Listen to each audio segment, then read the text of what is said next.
You are scrolling TikTok, vibing with someone's content, you hit that follow button, and boom, nothing happens.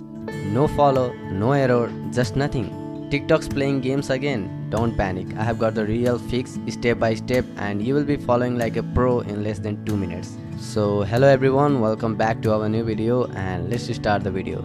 First of all, make sure that your TikTok app is updated or not. For this, go to the Play Store and search for the TikTok, and then make sure that your app is updated. If not, then update it. Then open your TikTok app and tap on your profile, then tap on the three horizontal lines and choose the settings and privacy, and scroll to free up space until you see the clear cache option. Tap on it and clear all the caches.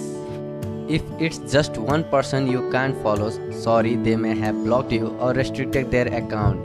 But if TikTok thinks you are spammy, they might block actions temporarily. Avoid aggressive following and posting for a few hours. By following this, you can solve your following problem. So that's it for this video. If this video helped you, then hit the like button and do subscribe for more videos like this. And let me know in the comments that you want more contents like this. Bye bye, see you all in the next video.